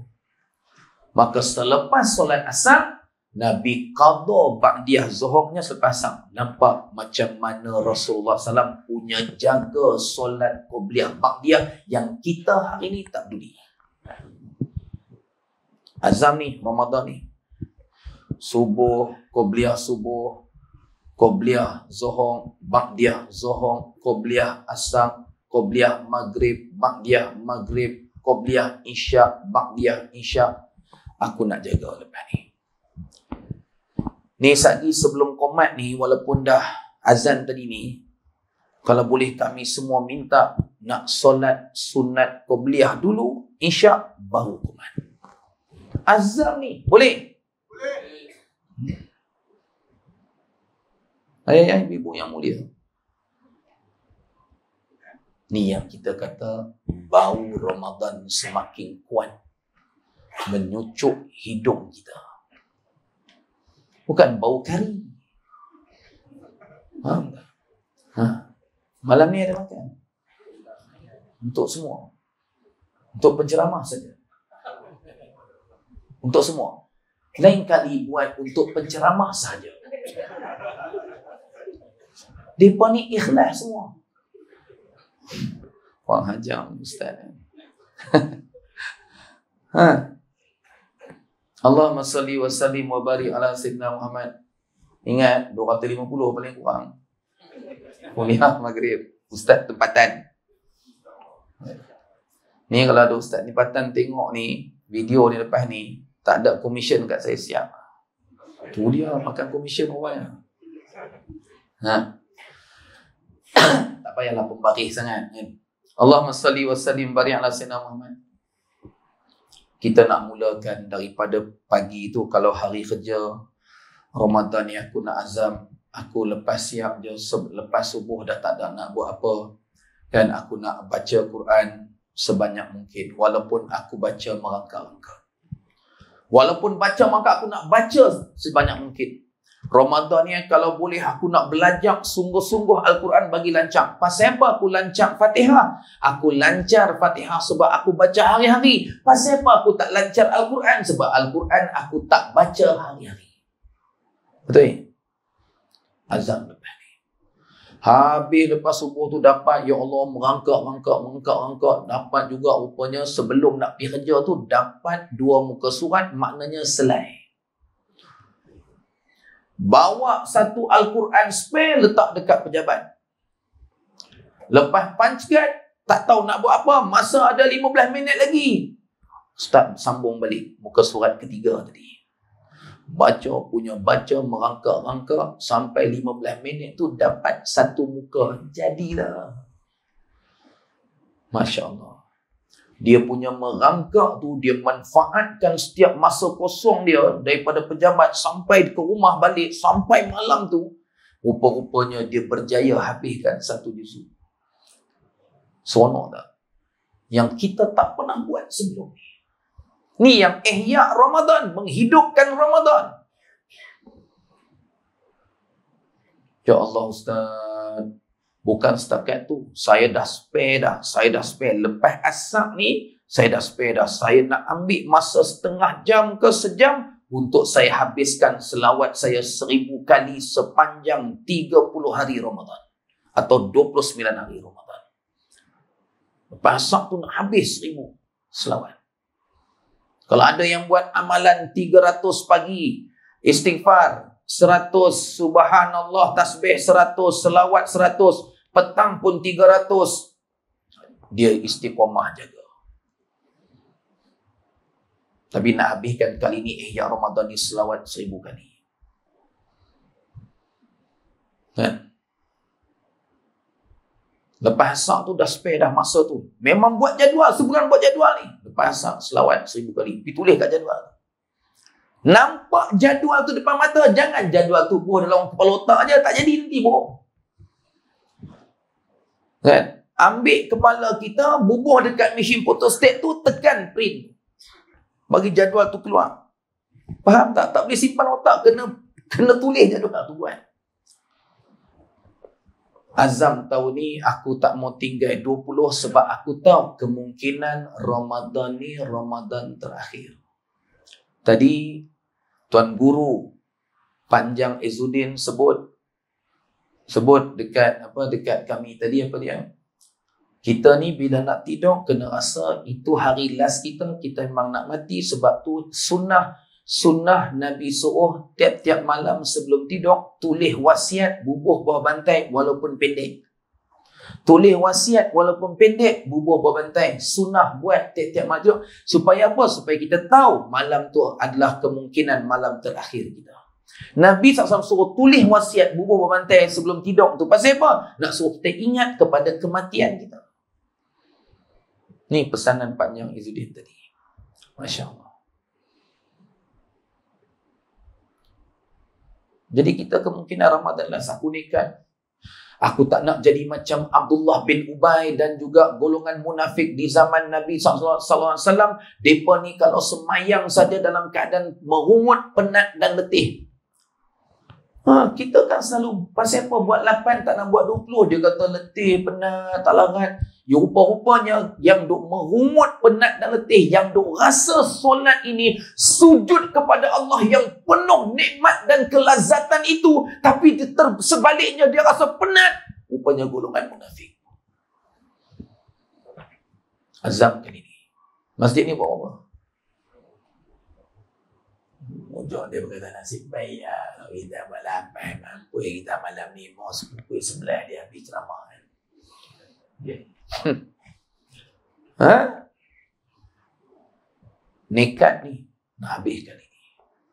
Ustaz Muhammad James, dia bukan sekadar bercakap, dia tengah kata dekat diri dia sendiri, sebab dia tu pun kadang-kadang balong. Lihat juga. Tak usah pembohong. Rupanya duduk depan ni bercakap ni peringatan untuk diri sendiri. Bukan untuk hampa tak mau ikut, lantaklah. Yang penting aku bercakap untuk aku sebenarnya. supaya aku tidak jadi golongan yang Allah gambarkan dalam surah As-Saff. Ya ayyuhalladzina amanu, wahai orang beriman, lima taquluna ma la taf'alun, kenapa kamu cakap benda yang kamu tak buat? Kabura maqtan indallahi an taqulu ma la taf'alun, alangkah besar kemurkaan Allah pada mereka yang cakap macam Ustaz Muhammad James tapi tak buat. Sebab tu orang yang akan dicampak dalam neraka Allah nanti hari kiamat. Ya. Tolak tepi dulu Nabi dan Rasul. Kalau di kalangan manusia biasa ni, yang pertama akan campak dalam neraka siapa? Ulama, orang alim. Pandai cakap tapi tak buat. Ya. Jangan jadi macam satu orang, rumah dia depan pagar masjid. Rumah depan pagar masjid ni. Pagar rumah dia seberang jalan pagar masjid. Saya pergi tazkirah Ramadan dekat masjid tu. Orang masjid mengadu, Ustaz, habis tarawih lagi, Ustaz tengok. Mamat ni, dia akan duduk depan rumah di atas batu pagar tu. Dia duduk pakai seluar pendek. Ustaz tengok lagi. Saya kata pasal apa? Tak tahu Ustaz. Tiap-tiap malam duduk dengan seluar pendek depan tu duduk isok. Rumah dia betul-betul pagar dia bertemu dengan pagar masjid. Saya, mereka tak tahu perangai saya. Bukan mereka suruh tengok. Saya pergi tengok. Saya pergi terus dekat orang tu. Malam tu, saya lintas jalan, saya pergi. Memang dia ada. Orang masjid kata, Ustaz buat gila pula dah. Kita bagi informasi aja. Dia pergi sungguh. Memang kerja kita, pendakwah ni, dia kena bertemu umat. Bukan menghukum mereka daripada jauh. Saya pergi. Assalamualaikum. Pasal apa yang tak main masjid dengan seluar pendek apa semua, dia kata. Ustaz, saya agak dah. Ustaz memang berani main tanya saya tahu. Sebenarnya Ustaz, saya memang malas sembahyang tarawih. Sembahyang tarawih pun sunat Ustaz, betul ya? Saya kata betul. Tapi tempat tu, saya dah agak dah. Orang dekat-dekat nak ambil tarawih, bila saya duduk depan rumah saya ni, depan pagar masjid ni dengan pakai seluar pendek, saya tahu orang-orang masjid mesti mengumpat saya. Kalau tidak, masakan Ustaz tahu malam ni, mereka cerita kan? Saya kata memang mereka cerita. Nampak? Bila orang masjid semua mengumpat saya, maka semua pahala tarawih mereka tu transfer main ke saya. Saya punya nak tergelak lah malam tu. Dia kata, orang pajam tu. Dia cakap tu, wajang. Tapi betul. Sebab siapa yang mengumpat orang, lah hadis Nabi SAW kata, dalam hadis sahih, Nabi SAW kata apa? Akan ada satu golongan yang dibangkitkan pada hari kiamat dalam keadaan muflis, bankrupt, pahala dia habis. Transfer pada siapa? Pada orang yang dia pernah umpat. Betul? Kau Muhammad tu sebut betul. Tapi kau ajar. Tapi dia cakap tu betul. Tapi perangai dia memang kau ajar. Tapi betul. Tapi kau ajar. Tapi memang betul. Tapi memang kau ajar. Tapi betul. Tapi kau ajar. Faham tak ni? Memang dah hari-hari orang masjid dah mengumpat kan. Jadi Ustaz nampak, saya tak senang tarawih, tapi pahala tarawih saya dapat. Faham tak? Hak dia tu punya. Ada umpat dia tu. Tu dia buat umpat nampaknya. Hanya agama ni semudah tu ke? Nah. Allahumma salli wa sallim barik ala sayyidina.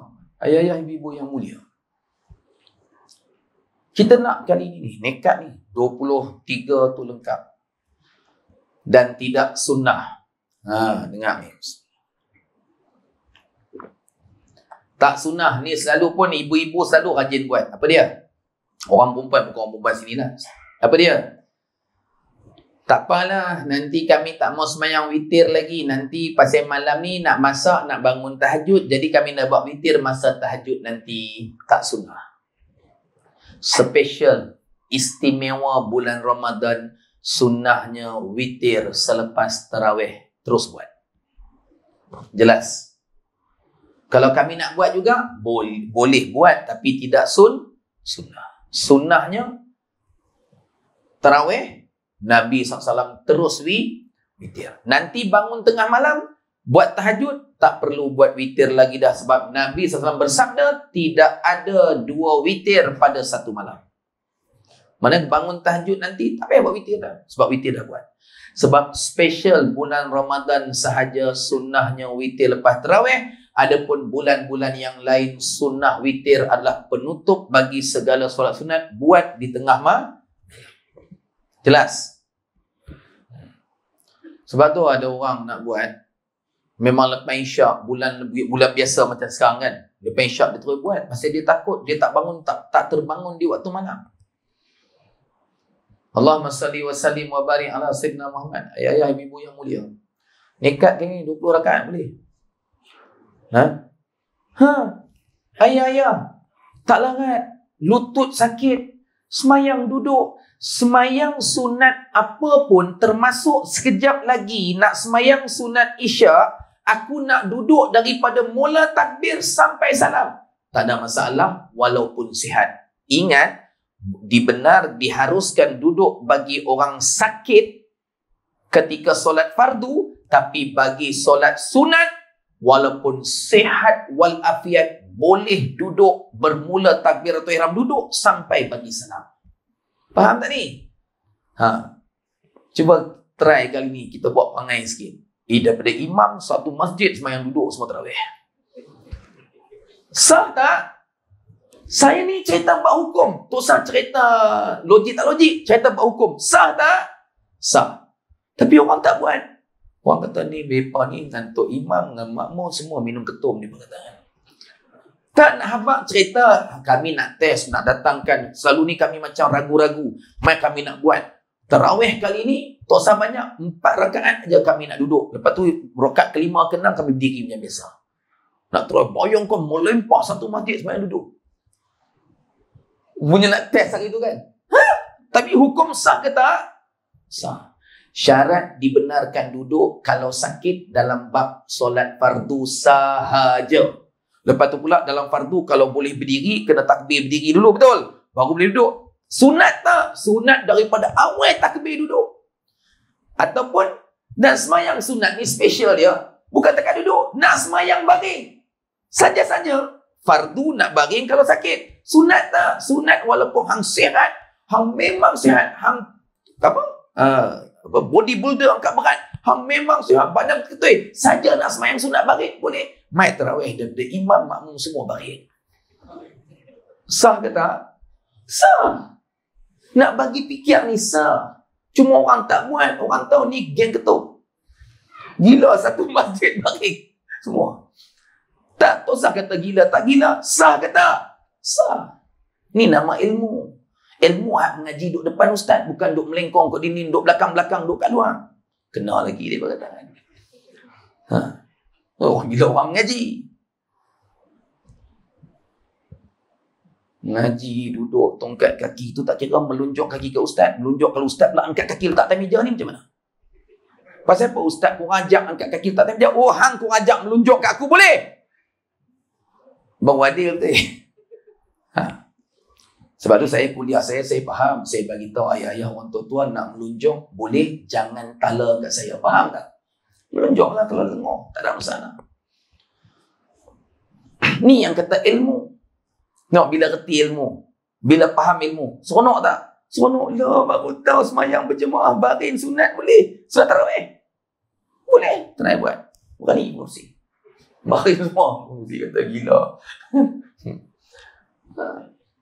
Tak nak habaq cerita bab hukum. Maknanya apa? Ayah-ayah nekat nak habis 20 walaupun solat duduk. Duduklah. Betul? Cuma solat duduk pahalanya separuh daripada pahala berdiri. Jelas? Solat baring lagilah pahalanya juga separuh daripada duduk. Allahumma salli wa sallim wa barik ala sayyidina Muhammad. Sampai petang lepas asar tadi nak selawat, nak zikir. Tak ada buat apa. Lepas ni nampak aku nak pergi rumah ke rumah nak ajak orang main masjid. Pergi surau, pergi rumah ke rumah nak ajak orang main surau. Nampak jemaah tabligh, ikut. Kan? Belajar dakwah. Jemaah tabligh tu jemaah yang bulan start 15 Syaban Start 15 Syaban, seluruh negara Malaysia ni dia keluarkan jemaah tabligh ke seluruh dunia. Ada yang pergi ke Eropah, ada yang pergi negara Asia. 40 hari, biasanya 40 hari Syaban, bermula 15 Syaban sampai Ramadan habis. Balik. Saya 2 kali keluar 40 hari 15 Syaban. Kena halau. Di Kedah ni antara negeri yang saya pernah kena halau daripada masjid dengan jemaah tabligh. Patutnya pengurusi dengan AJK terima kasih sebab kerja pi rumah ke rumah tu kerja hamba. Pi panggil orang main masjid. Tapi jemaah tabligh tolong buat. Patut hampa terima kasih. Betul tak? Benda yang hampa tak buat. Berebut jadi AJK, melobi sana, melobi sini. Kan? Pilihlah saya. Kan? Saya akan jadi pengurusi, saya akan buat lebih baik daripada Masjid Bushra. Saya akan bina KLCC di Masjid Singkiang Darat. Contoh kan, manifesto. Pilihlah saya. Punya berebut. Ingat kerja pengurusi AJK ni apa dia? Tu dalam hadis Sahih Bukhari, Nabi perintahkan sahabat pergi bawa apa? Dari hadis Sahih Bukhari, bawa macam stretcher tu untuk ambil sahabat yang sakit di rumah, bawa ke Masjid Nabawi. Tengok hadis Sahih Bukhari. Yang sakit Nabi SAW usung. Ni semua ahli karya. Ni saya tahu yang bukan ahli karya sini. Ada orang luar pun ada ni.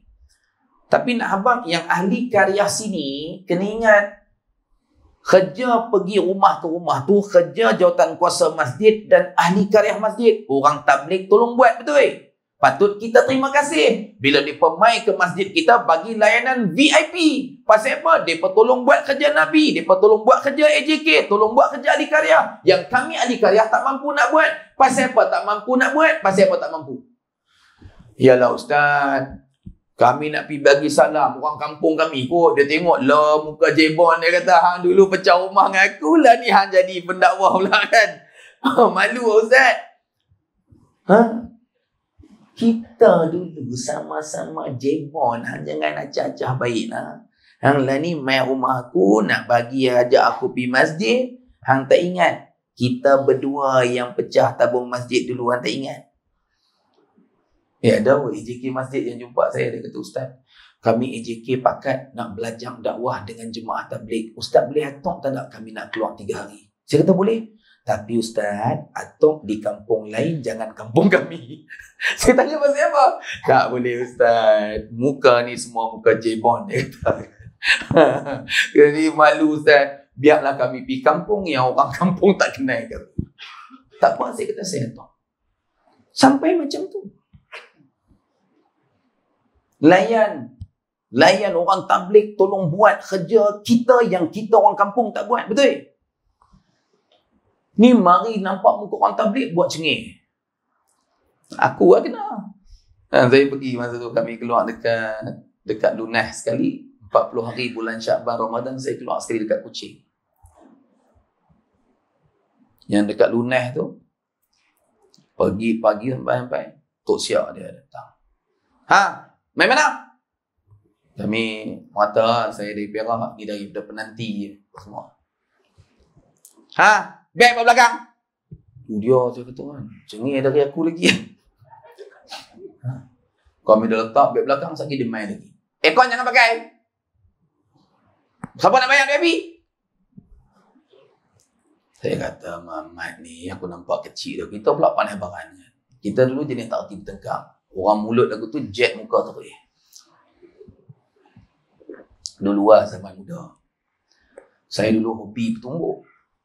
Kalah pun tak apa. Dapat tumbuk orang tu sekali, kalah pun senyum. Betul tu. Janji dapat tumbuk dia sekali. Jenis perangai jahat masa tu kan. Nakai. Dia. Lepas tu. Makan kat belakang tu. Jangan duk makan dalam surau ni. Kotak kapet.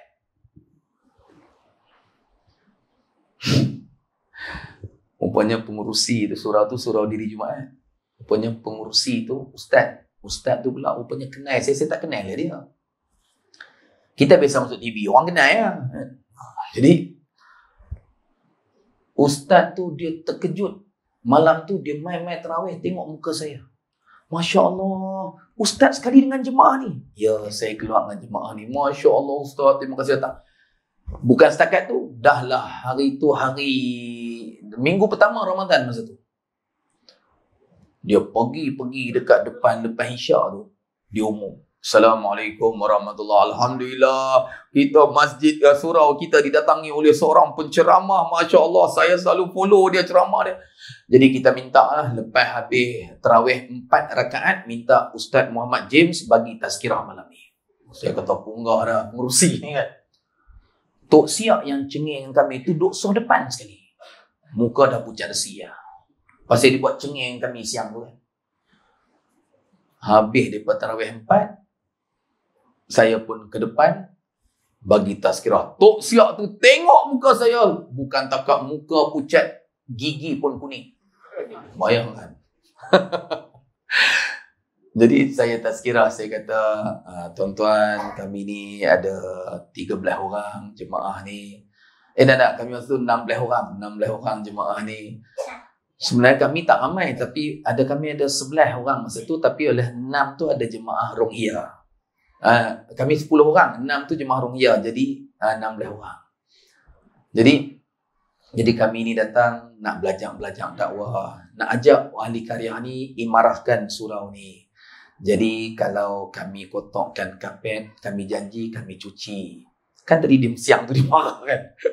Jangan makan. Saya kata insya-Allah nanti kami akan kutip duit sesama kami bayar duit api. Jangan risau kan. Kami janji kami tak usik aircon tuan-tuan. Saya cakap saya saja buat sedih sungguh masa tu. Kan? Bangun satu AJK. Ustaz, tengok orang ramai tu.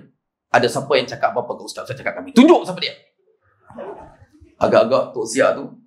Kalau saya tunjuk Adini ya, agak-agak apa ya Tok Siak? Memang Tok Siak tu pucat gila malam tu. Saya kata tak ada siapa kata. Ni mukadimah saja nak abang. Kan, kalau menyusahkan kami minta maaf kan. Ustaz cakap betul-betul. Kami nak, kalau ada orang pisau Ustaz ke apa, Ustaz abang kat kami. Aku nampak kecil atau siap. Manusia, kita manusia, perasaan dendam tu, tapi istighfar, astagfirullah kan?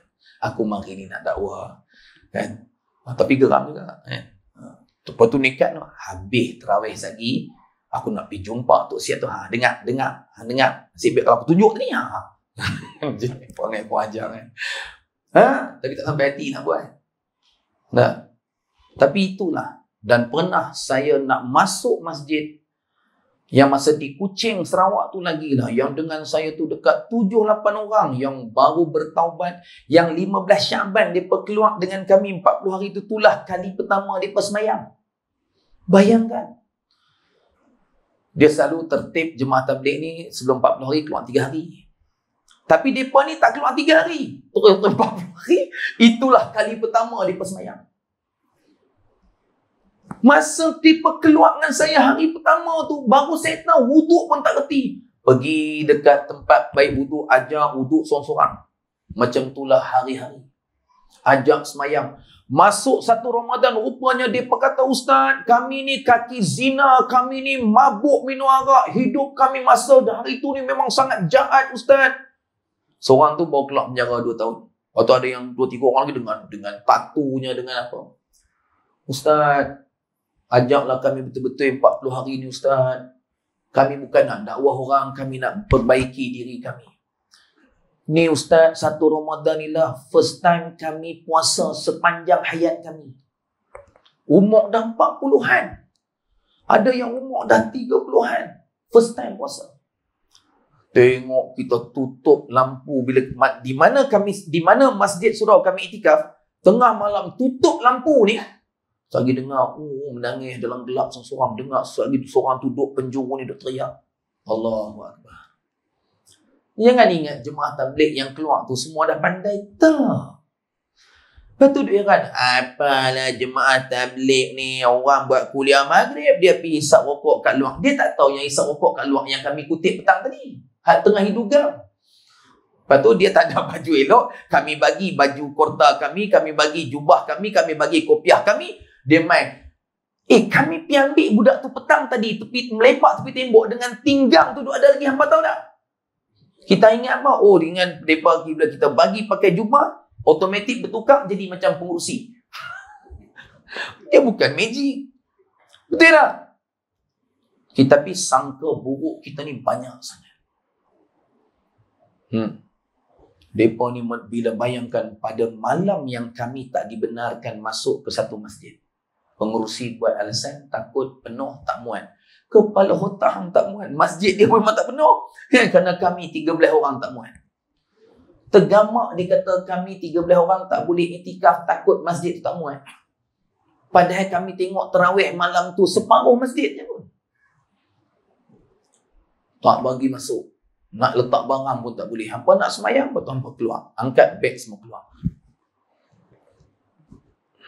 Saya duduk berdiri dekat belakang masa dia bercakap dengan ketua jemaah kami. Elok kami nak keluar tu, pengurusi yang tak bagi masuk tu, dia perasan saya kat belakang. Tu bukan Ustaz James ke? Saya kata, ya saya. Masya Allah Ustaz, tak perasan, minta maaf banyak-banyak lah. Aku kata dia ni lagi memang makan buah tomoy lagi kan. Kalau geram muka kan. Ustaz, tak apa Ustaz. Saya tak tahu Ustaz sekali memang. Saya kata tadi tak bagi kan? Saya buat jual mahal sebut. Tadi tak bagi kan? Tak apa. Kami pergi cari masjid lain. Terima kasih. Assalamualaikum. Keluar. Saya saja buat lagu tu bagi dia tidur tak lena selama 50 tahun. Geram sangat. Jemaah ni tolong buat kerja apa sebenarnya? Lepas ni buat syarat. Siapa jadi pengurusi dengan AJK, tiap-tiap minggu kena pergi rumah ke rumah. Macam ni. Innalillah. InsyaAllah. Kursi kata panjang saya. Boleh? Pakcik boleh? Pergi rumah ke rumah. Nak start bila? Mana jemaah tabligh sini? Abang dengan jemaah tabligh? Tak. Tu belakang tu, Karkun tu kan? Karkun tu satu, Karyah sini. Nama apa? Syahidan. Ni satu, dia kata insyaAllah. Pengurusi tadi, mak muka. Nanti ambil Ustaz buat report kalau dia tak keluar. Wajah macam Israel paksa-paksa. Boleh ya? Ini hero. Boleh ya? Biasa ikut? Masya Allah. Buat. Ni Ustaz Azman ni, Ustaz Arif. Ni keluar ni pergi. Ni Datuk Firdaus. Tapi dia pun Masjid Bushra Merbuk. Ni Ustaz Elmi ni. Ni ustaz-ustaz semua ni. Ajak ustaz-ustaz ni buat pergi keluar. Ni Abang Sofian ni, single tadi ni. Ni Akmal ni, ni semua ni. Ajak keluar tu banci tu. Bagi rasa kena maki dengan orang, bawa dakai. Kan? So, ada jalan VIP Datuk Firdaus kan, VIP mengepak hari tu Datuk ke mana apa ke mana. Hampir bagi salam, dia buka pintu. Hampa tak tahu orang penat. Hampa nak main rumah orang petang-petang lagu ni. Orang nak rehat lagu mana. Basah lencung ayak liok tak payah mandi lah. Nah, masa tu dia tak peduli hang datuk ke, cucu ke, nenek ke, tak peduli lah. Betul? Try sekali macam mana Nabi SAW rasa. Boleh? Nekat ni. Ramadan ni masa lepas asam je, ada Karkun dekat sini, pergi bawa. Boleh bang? Abang kumpulan rockers mana? Wow.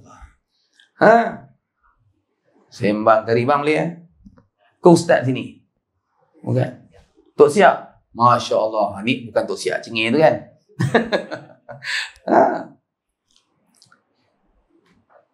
Allahumma salli wa sallim barik ala sayyidina Muhammad. Kita nekat kali ni. Nekat sungguh-sungguh. 9.45 lah. Alah. Beribu malam habis sia-sia duduk kedai kopi. Tak kira zaman muda dulu dengan maksiat yang kita buat, betul? 9.45 berkira.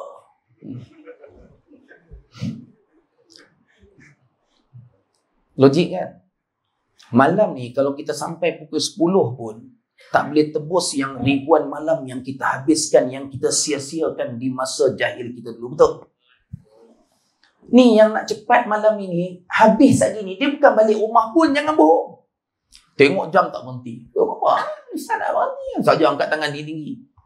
Tengok jam tak berhenti, teknik menghalau penceramah halus-halusan.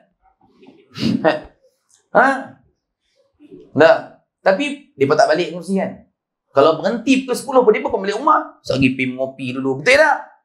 Singgah sana, singgah sini. Gaya kalau kabur nak cepat tu macam ya. Itu yang ustaz mengajar kuliah maghrib tu.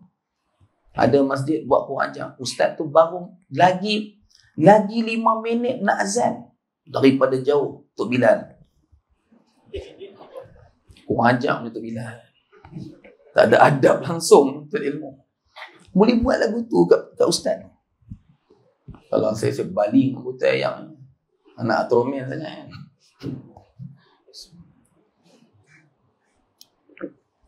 Terakhir, saya tutup. Ingat doa Malaikat Jibril AS yang diaminkan oleh Rasulullah SAW. Apa kata Malaikat Jibril? Celakalah mereka yang masuk di bulan Ramadan. Sehingga selesai Ramadan itu, mereka keluar daripada Ramadan dalam keadaan dosa mereka tidak diampunkan. Lalu Allah campakkan mereka ke dalam neraka. Nabi sallallahu alaihi wasallam jawab apa? Amin. Bayangkan Malaikat Jibril berdoa, celakalah mereka yang bertemu Ramadan sehingga selesai Ramadan dalam keadaan dosa mereka tidak diampunkan dan mereka dicampakkan dalam neraka Allah. Nabi SAW jawab, amin. Allah, malangnya kita pada ketika itu. Azam ni, nekat ni, aku nak pulun sungguh-sungguh pesta ibadah di bulan Ramadan. Aku tak kira, aku bukan pilih malam ganjil je sebab Lailatul Qadar, tapi tiap-tiap malam sebab apa? Aku mengharapkan rahmat dan kasih sayang Allah kepada aku. Kali ini, makna imsak, makna puasa, makna saum. Saum itu bahasa Arab. Perkataan seerti dengannya, yang sama makna dengannya dalam bahasa Arab juga. Imsak makna apa? Menahan diri. Aku bukan sekadar tahan diri makan dan minum. Aku bukan sekadar tahan diri daripada perkara yang batalkan puasa. Aku bukan sekadar menahan seluruh panca indera aku daripada perbuatan yang haram. Aku bukan sekadar menahan hati aku daripada untuk tidak ingat yang lain daripada Allah. Aku bukan sekadar menahan nafsu aku daripada keluh kesah ketika ibadah.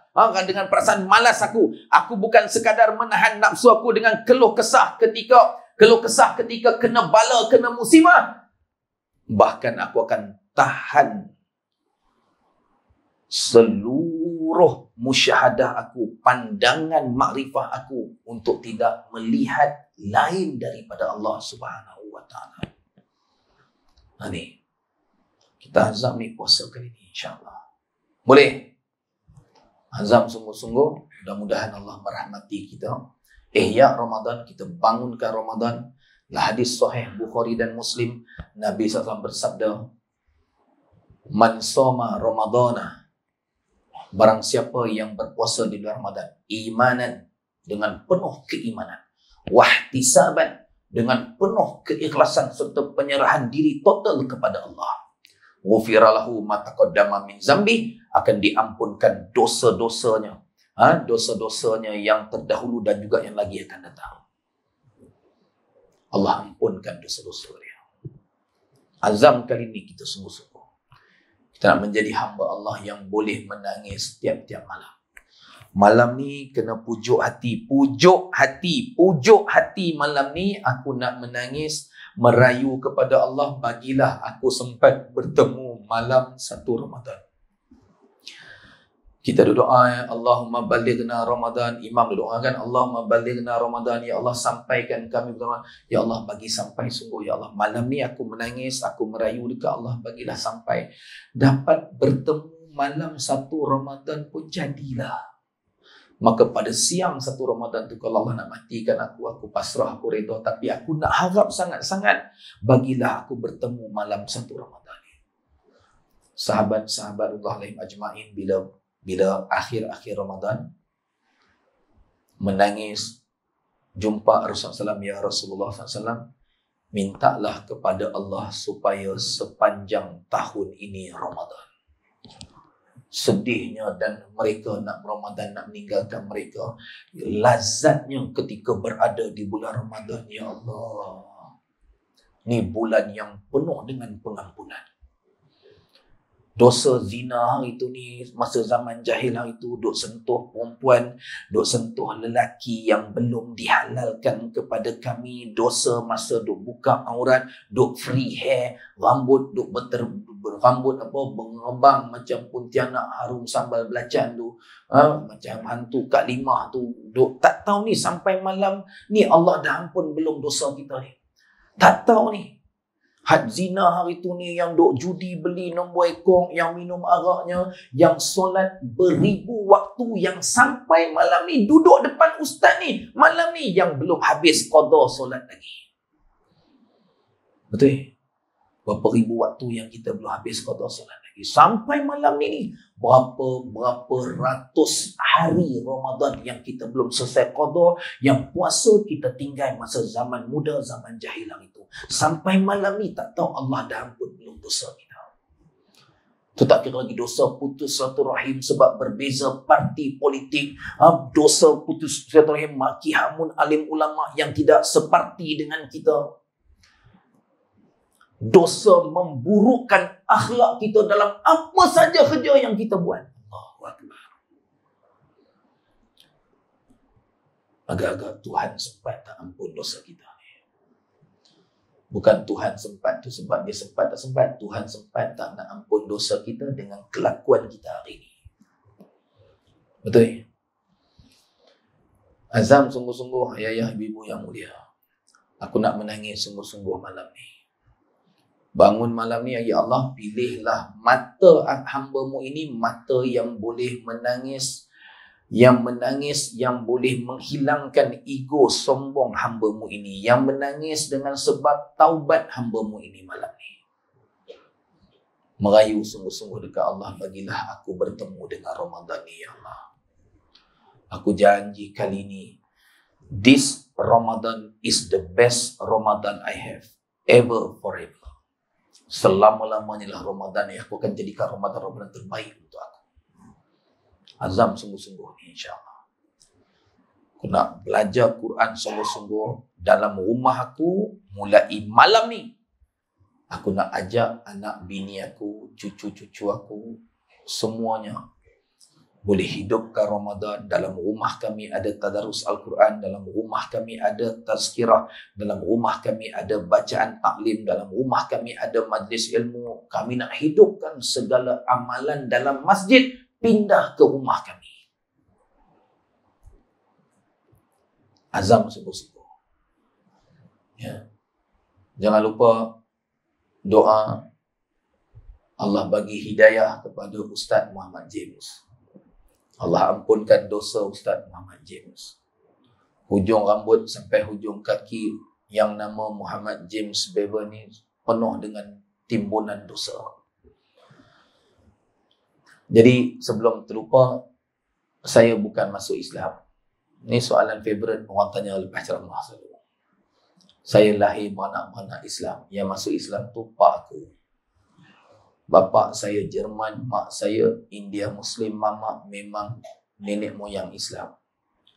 Mak saya tu, datuk saya tu namanya Verusai Muhammad. Verusai ni di India maknanya Said. Ni yang belah mak. Yang masuk Islam tu yang bapa Jerman. Jerman yang kalah Piala Dunia awal yang itu. Faham tak ni? Bukan Jerman Jawa, Jerman betul. Saya lahir Teping. Teping. Kalau tanya orang mana, Taiping, menipu. Sebab orang Teping, dia sebut Teping. Dia tak sebut Taiping. Kucing, anjing. Sama ke dah? Kucing, anjing. Kencing. Balik. Jadi, doakan saya. Minta Allah bagi rahmat, bagi petunjuk, bagi hidayah. Mudah-mudahan saya dan ayah-ayah ibu yang mulia kita semua dipilih Allah untuk menjadi hamba yang boleh menangis hari-hari. Amin. Mudah-mudahan sebagaimana Allah kumpulkan kita pada malam ini, Allah akan kumpulkan kita dalam syurga Allah bersama Rasulullah sallallahu alaihi wasallam. Amin. Mudah-mudahan Allah pilih tubuh kita semua untuk digunakan pada jalan agama. Allah pilih tubuh kita untuk diwakafkan pada agamanya. Harta kita, masa kita, wang ringgit kita, pengorbanan kita, semua diwakafkan untuk agama Allah. Mudah-mudahan tubuh-tubuh kita semua dipilih untuk menjadi hamba-hamba yang mendapat syafaat Rasulullah SAW pada hari kiamat nanti. Takdir Allah panjang umur kita semua. Panjang umur saya, panjang umur ayah-ayah dan ibu-ibu, panjang umur anak zuriat keturunan kita. Sehingga kita semua sempat bertemu dengan kedatangan Al-Mahdi. Ya Allah, jadikanlah kami sebahagian dari tenteranya walaupun hanya sebagai tentera yang terakhir. Mudah-mudahan Allah permudahkan segala urusan kita semua, dikeluarkan daripada segala belenggu hutang. Allah jadikan kita sebagai asbab hidayah untuk diri kita, keluarga kita dan masyarakat kita. Mudah-mudahan Allah matikan kita semua dalam keadaan husnul khatimah. Jangan Allah matikan kita dalam keadaan su'ul khatimah. Wa sallallahu ala sayyidina Muhammadin wa ala alihi wa sahbihi ajma'in. Subhanallahi rabbil izzati amma yasifun. Wa salamun alal mursalin. Walhamdulillahi rabbil alamin. Bisiril Fatihah. Bismillahirrahmanirrahim. Bismillahirrahmanirrahim.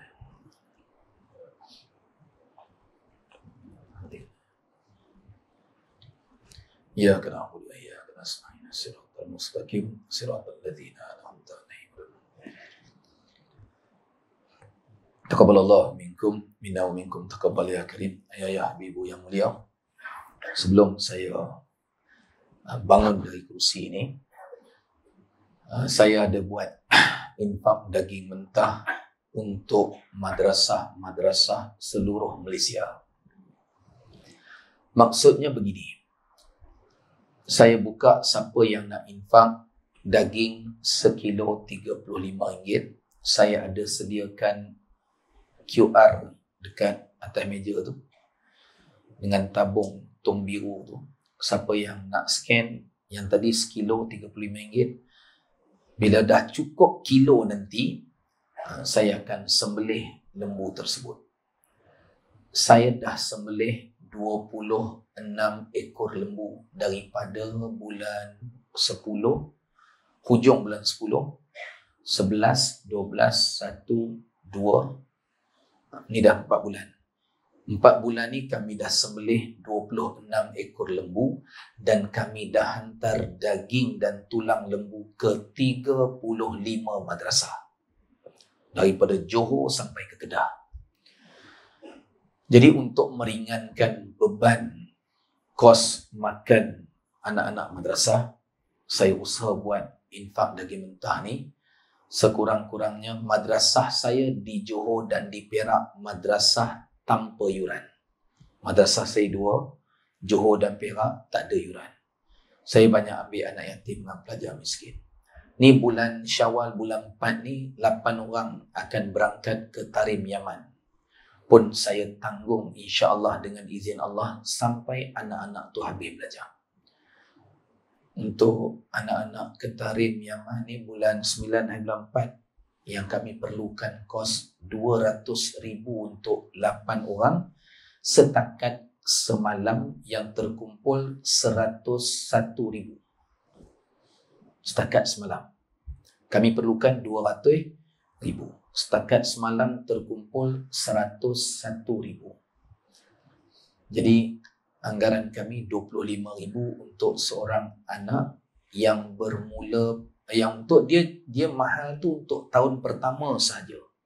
Sebab tiketnya, visanya, tu yuran dia semua dengan bayar dengan dolar di sana. Jadi tahun kedua, tahun ketiga, tahun keempat, insya-Allah setahun seorang 5,000 cukup. Mana tak sampailah macam tahun pertama 25,000 ni. Seorang 5,000 setiap tahun pun saya akan tanggung. Anak-anak ni sampai habis belajar. Jadi mereka akan tamat belajar pengajian di sana selama 8 tahun. Jadi anak saya sendiri dah tahun ke-6 di sana, di Tarim Yaman. Dia ada baki lagi lebih kurang 2 tahun lebih lagi. Pun dengan kaedah pengajian yang sama.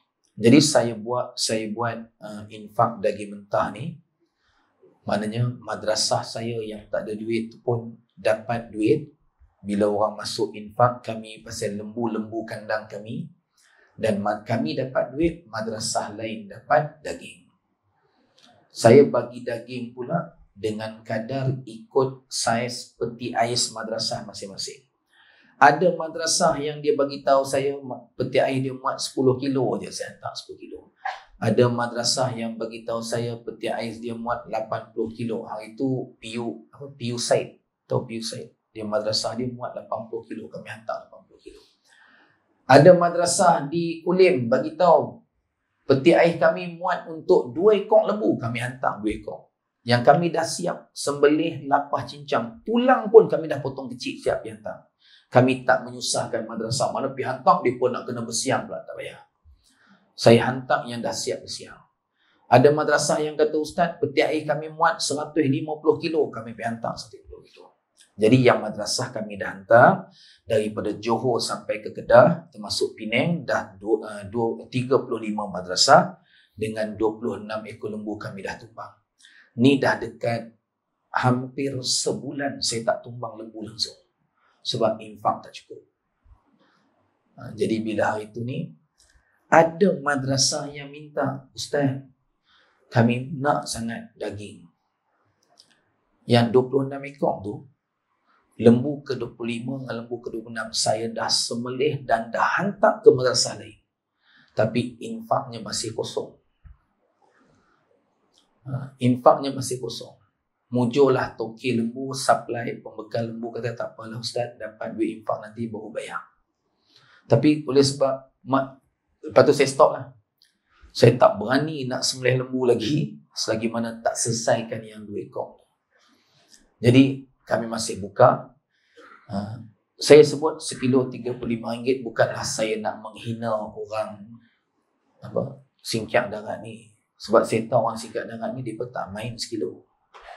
Bila saya sebut sekilo, macam menghina orang sini pula. Minta maaf bos. Sebab dia kata, Ustaz, jangan hina kami. Kami paling kurang pun 10 kilo seorang. Seorang sekor lagi biasa, dia berkata. Jadi bila Ustaz cakap sekilo RM35, Ustaz macam merendah-rendahkan kami. Betul tak? Minta maaf lah. Kalau contoh saya tarik balik sekilo tu, saya minta lah seorang 10 kilo. Tambah ibu-ibu kat belakang. Duit banyak. Saja bawah bantai dalam tong minyak tanah tu, dalam tempayan kan, tu tak kira hak sorok bawah tong gas. Ada orang yang dia suka tengok baki akaun dia. Oh, ada 30,000 lagi, dia kata tak pusing. Esok dia buka tengok lagi, jenis suka tengok angka. Ada hari-hari tengok, Allah bertambah 31,000 pula, dia kata kan. Dia seronok. Tapi bila orang minta infak, dia sangat susah nak bagi. Ingat, kalau dalam akaun kita ada 100,000, 200,000 ringgit, RM200,000 tu tak laku di Amerika, betul? Sebab Amerika pakai dolar. RM200,000, pakcik dalam akaun apa? RM50,000. RM50,000 tu tak laku di Indonesia sebab Indonesia pakai rupiah, betul?